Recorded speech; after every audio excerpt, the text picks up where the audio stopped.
بسم اللہ الرحمن الرحیم الحمدللہ والصلاة والسلام علی رسول اللہ وبعد۔ آج سے انشاءاللہ سورہ فرقان کی تفسیر کا آغاز ہوتا ہے۔ سورۃ النور کے بعد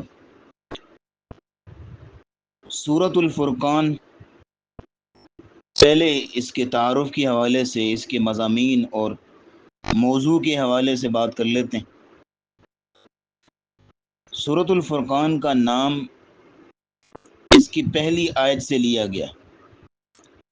تبارک الذی نزل الفرقان علی عبدہ لیکون للعالمین نذیرا۔ بابرکت ہے وہ ذات کہ جس نے اپنے بندے پر فرقان نازل کیا تاکہ وہ دونوں یعنی جن و انسان کو ڈرانے والا ہو، تنبیہ کرنے والا ہو، آگاہ کرنے والا ہو۔ یہ مکی صورت ہے، اس کی 77 آیات ہیں، 6 رکوع ہیں۔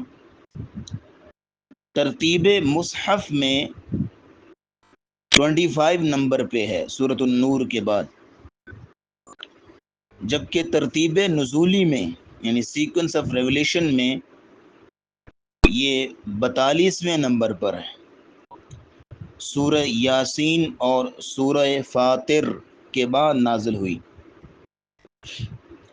892 اس کے کلمات ہیں، 3703 اس کے حروف ہیں، اور اس سورت کی ایک دفعہ تلاوت کرنے سے کم از کم یعنی منیمم 37,030 نیکیاں ملتی ہیں اگر ہر حرف کو 10 کے ساتھ ملٹیپلائی کیا جائے۔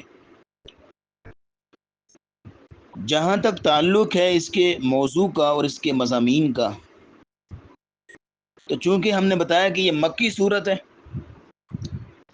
لہذا مکی صورتوں کی طرح بنیادی موضوع عقائد کا بیان ہے۔ عقیدہ رسالت ہے، عقیدہ توحید ہے، عقیدہ آخرت ہے، عقائد پہ بات ہوگی۔ اس لیے سب سے پہلے اس صورت میں توحید پہ بات کی گئی ہے، عقیدہ توحید کو سمجھایا گیا ہے، کیونکہ وہی عقیدہ ہے جو کہ سب سے پہلے ہے اور سب سے اہم ہے۔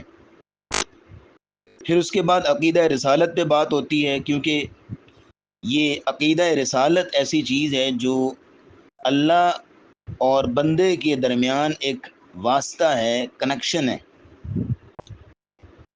پھر اس کے بعد عقیدہ آخرت پہ بات ہوتی ہے، کیونکہ وہ خاتمہ ہے اور اختتام ہے اور انجام بھی ہے۔ اس کے علاوہ ان عقائد کے متعلق یعنی عقیدہ آخرت، عقیدہ رسالت، عقیدہ توحید کے بارے میں کفار مکہ نے جو اعتراضات کیے، جو انہوں نے عیب لگائے، اس کا اللہ رب العزت نے اس صورت میں مدلل اور دو ٹوک جواب دیے۔ یعنی اگر قرآن پہ اعتراض کیا ہے، رسول اللہ کی شخصیت پہ اعتراض کیا ہے، توحید پہ، آخرت پہ، ایک ایک اعتراض کا جواب دیا گیا۔ لیکن اگر غور کیا جائے اس کے مضامین پہ، تو اس صورت کا جو کلائمیکس ہے، جو عروج اور چوٹی ہے، وہ ہے دفاع رسالت۔ رسول اللہ صلی اللہ علیہ وسلم کی شخصیت کا، آپ کی رسالت کا دفاع کرنا۔ اس کے علاوہ دعوت حق سے اگر کوئی منہ موڑتا ہے تو اس کے نقصانات کیا ہیں وہ بھی بتائے گئے ہیں۔ اور اس صورت میں آپ کو تذکیر بھی اعلیٰ اللہ پہ بھی بات پڑھنے کو ملے گی۔ تذکیر بھی اعلیٰ اللہ کا مطلب ہوتا ہے اللہ کی بے شمار نعمتیں یاد دلا کر اللہ اپنی توحید اور بندگی کی طرف دعوت دیتے ہیں، یہ موضوع بھی اس صورت میں ملے گا۔ اور پھر سب سے اہم اور وہ ہے کہ سورت کے آخر میں، سورت کے آخری رکوع میں عباد الرحمن یعنی جو رحمان کے بندے ہیں، ان کی اخلاقی خوبیوں کا ایک پورا چارٹ ہمارے سامنے رکھ دیا گیا ہے، ایک پورا نقشہ کھینچ کر ہمارے سامنے رکھ دیا گیا ہے۔ اور اس لیے کہ تاکہ آپ لوگ اس کسوٹی پر پرکھ لیں اور دیکھ لیں، یہ معیار ہے عباد الرحمن کا، یہ صفات ہیں عباد الرحمن کی، اور اس کو پڑھ لو اور پرکھ لو کہ کھرا کون ہے اور کھوٹا کون ہے، عباد الرحمن میں سے کون ہے اور عباد الشیطان میں سے کون ہے. وہ صورت کے آخر میں انشاءاللہ ذکر کریں. جہاں تک تعلق ہے اس صورت کے محل وقوع کا، تو اس حوالے سے ایک بات نوٹ کریں کہ سورۃ الفرقان سے لے کر سورہ سجدہ تک، سورۃ فرقان سے لے کر سورہ سجدہ تک مسلسل 8 مکی صورتیں ہیں کہ ان کے اندر مکہ کے جو معاملات ہیں، مکی موضوعات ہیں، وہ بیان ہے. ظاہر مکی صورتیں، سورہ فرقان سے لے کے سورہ سجدہ تک مسلسل 8 صورتیں مکی ہیں، اور ان کے آخر میں ایک مدنی صورت آئے گی جس کو سورۃ احزاب کہا جاتا ہے، اور یہ معنوی اعتبار سے سورۃ النور کے ساتھ ملتی جلتی ہے، مشابہ، بلکہ یہ دونوں صورتیں سورۃ احزاب اور سورۃ النور یہ بالکل آگے پیچھے نازل ہوئی. پہلے سورہ احزاب نازل ہوئی، اس کے بعد جو ہے وہ سورۃ النور نازل ہوئی. دونوں معنوی اعتبار سے ملتی ہیں. لیکن یہ جو مکی صورتوں کا جو مجموعہ ہے، سورہ فرقان سے لے کے سورہ سجدہ تک 8 مکی صورتیں، ان میں صرف آپ سورۃ الفرقان کو چھوڑ دیں، باقی جو 7 صورتیں ہیں وہ ساری حروف مقطعات سے شروع ہوتی ہیں، جیسے کہ سورۃ الشعراء اور سورہ قصص ہے وہ شروع ہوتی ہے طاسین میم. ان کے درمیان میں آتی ہے سورہ نمل اور وہ شروع ہوتی ہے طاسین. اور بقیہ 4 صورتیں جو ہیں وہ سورہ عنکبوت ہے، سورۃ الروم ہے، سورہ لقمان، سورہ سجدہ، یہ الف لام میم سے شروع ہوتی. یعنی یہ 8 صورتیں ہیں جن میں سورہ فرقان بغیر حروف مقطعات کے، اور باقی 7 صورتیں حروف مقطعات جن کی تفصیل ہم نے بتا دی. اور یہ 8 صورتوں کا جو مجموعہ ہے یہ مکی دور کے درمیانی 4 سالوں میں نازل ہوا ہے. یعنی نبوت کے اگر 12-13 سال ہیں مکی کے، تو ان میں جو درمیان والے 4 سال ہیں، یعنی نبوت کے 5ویں سال سے لے کے 8ویں سال تک، ان 4 سالوں میں یہ 8 مکی صورتیں نازل ہوئی. اب اس حساب سے اگر آپ سیرت النبی کا مطالعہ کر لیں، رحیق المختوم کا مطالعہ کر لیں، تو آپ کو پتہ چل جائے گا کہ ان 4 سالوں میں مسلمانوں کے، اسلام کے، نبی اسلام کے سیاسی لحاظ سے، معاشرتی لحاظ سے کیا حالات تھے، کیسے زندگی گزار رہے تھے، اور کفار کس طرح کا ظلم کر رہے تھے. تو پھر آپ کو ان صورتوں کے مضامین کو سمجھنا آسان ہو جائے گا.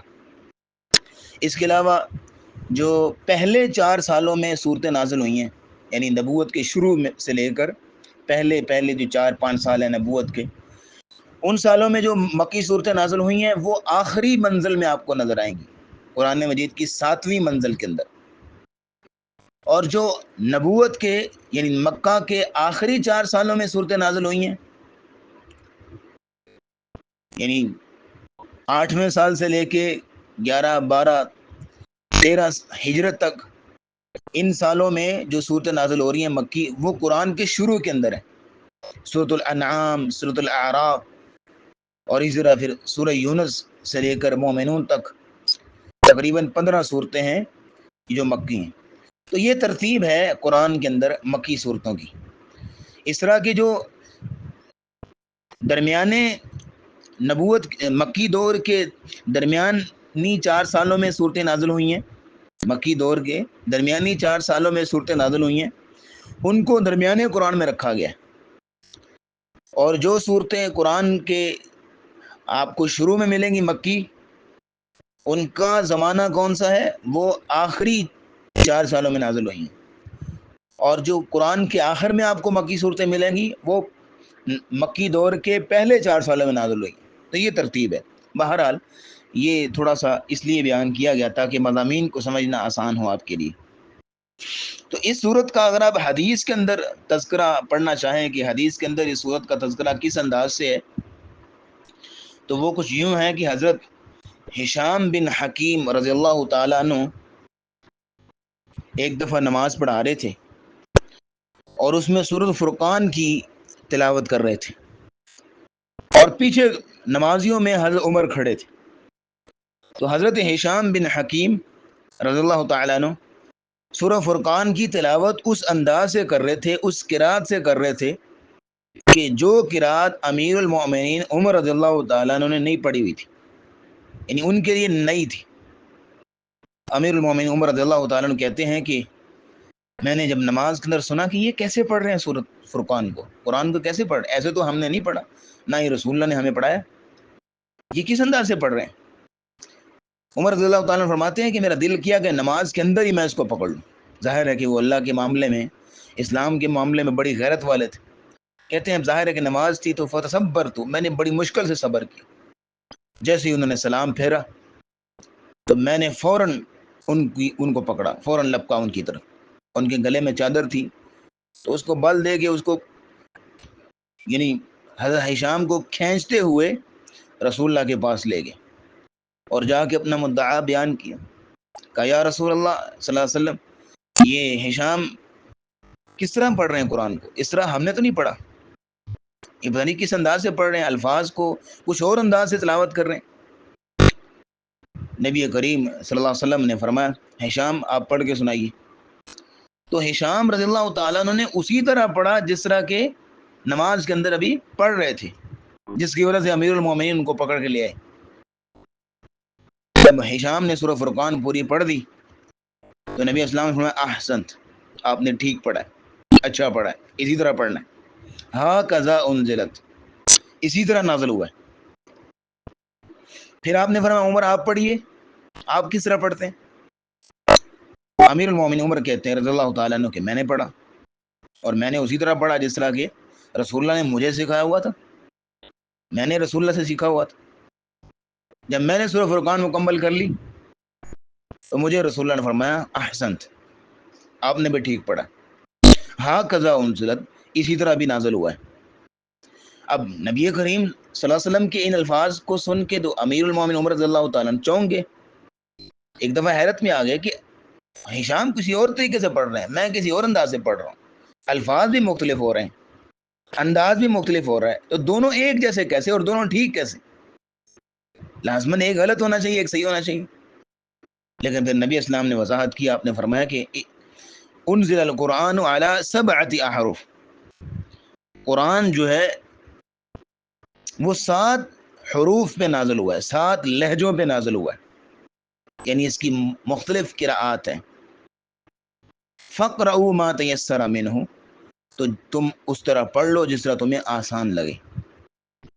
اس لیے کہ شروع میں قرآن نازل ہوا تھا قریش کے لہجے پہ، قریش کے انداز پہ، لیکن یہ ہے کہ جیسے رسول اللہ مدینے میں گئے ہیں، ہجرت کی ہے، تو ظاہر ہے کہ زبان تو سب کی عربی تھی وہاں پہ، لیکن لہجے مختلف تھے، ہر قبیلے کا اپنا انداز تھا. آج بھی آپ دیکھ لیجئے پاکستان میں ظاہر ہے کہ نیشنل لینگویج ہماری اردو ہے، لیکن لاہور والوں کی اردو، فیصل آباد والوں کی اردو اور کراچی والوں کی اردو میں فرق ہے نا. اگر کوئی شخص ایک کراچی والے کو سن رہا ہے اردو بولتے ہوئے اور ایک لاہور والے کو، تو وہ کہے گا یہ کیسے اردو بول رہا ہے. اور لاہور والے مطلب یہ ہے کہ تھوڑا سا اس میں ڈفرنس ہے.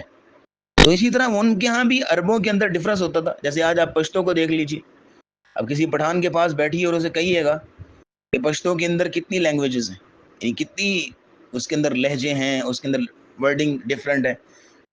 بلکہ ایک پٹھان جو ہے وہ دوست تھا، تو وہ کہتا تھا کہ یہ فلاں علاقے کی جو پشتو ہے وہ ہمیں نہیں آتی، حالانکہ ہے پشتو ہے، اور فلاں علاقے کی پشتو وہ بھی ہمیں نہیں آتی، یعنی ڈفرینٹ ہے بالکل.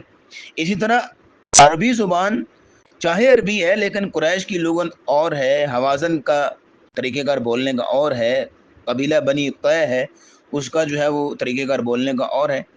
تو اب ہر تمام قبیلوں کے لیے صرف قریش کے طریقے پر قرآن پڑھنا بڑا مشکل تھا، تو اس لیے پھر اللہ نے آسانی دے دی اور 7 حروف پہ قرآن نازل ہوا تاکہ تم بآسانی پڑھو. اور آج ان قراءات کو علماء نے آگے نقل کیا ہے، اور 7 جو ہے وہ قراءات جو ہے منقول ہوئی، پھر اس کے بعد 3 اور 10 جن کو 7 و 10 کہا جاتا ہے، یعنی 10 قراءات ہیں.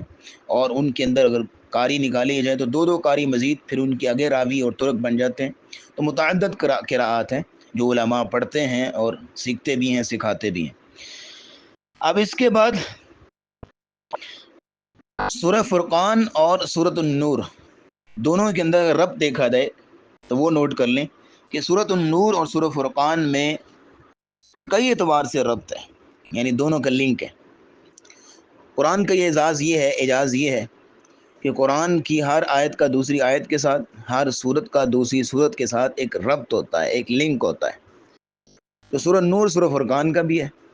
سورۃ النور میں بھی توحید کے دلائل آئے اور سورہ فرقان میں بھی کثرت کے ساتھ توحید کے دلائل آئیں گے، لیکن جو سب سے مضبوط ربط ہے سورۃ النور کا سورہ فرقان کے ساتھ وہ ہے اعمال خیر کے حوالے سے، کہ سورۃ النور میں کافروں کے اعمال کے متعلق کہا گیا مثل الذین کفروا بربهم اعمالهم کسراب بقیعۃ یحسبه الظمآن ماء، سورۃ النور آیت نمبر 39، کہ کافروں کے اعمال ایسے ہیں کہ جیسے کہ ایک سراب ہوتا ہے، یعنی یہ سمجھ لیجئے کہ دھوکہ ہے، وہ سمجھ رہے ہیں کہ ہم نیک اعمال کر رہے ہیں لیکن اعمال ان کے کوئی نہیں، کہ ایسے ہے کہ جیسے سراب ہے، کہ صحرا میں تپتی ریت، پیاسا دور سے دیکھتا ہے سمجھتا ہے کہ جیسے پانی نظر آ رہا ہے لیکن قریب جاتا تو پانی نہیں ہوتا۔ تو ان کے اعمال بھی ایسے ہی ہیں، آج دنیا میں سمجھ رہے ہیں کہ ہم بڑے اچھے اعمال کر رہے ہیں، نیک اعمال کر رہے ہیں، لیکن ان کی حقیقت کوئی نہیں، ان کے اعمال اللہ کے یہاں قابل قبول نہیں ہیں۔ اور اسی طرح کی بات سورہ فرقان میں آتی ہے 19ویں پارے کے شروع میں، وَقَدِمْنَا إِلَى مَا عَمِلُوا مِنْ عَمَلٍ فَجَعَلْنَاهُ هَبَاءً مَنْثُورًا، اللہ کہتے ہیں کہ ہم ان کے اعمال کی جانب بڑھیں گے اور ہم ان کے اعمال کو ہباء منصورا کر دیں گے، یعنی گرد و غبار کی طرح اڑا دیں گے، کوئی حیثیت ان کے اعمال کی۔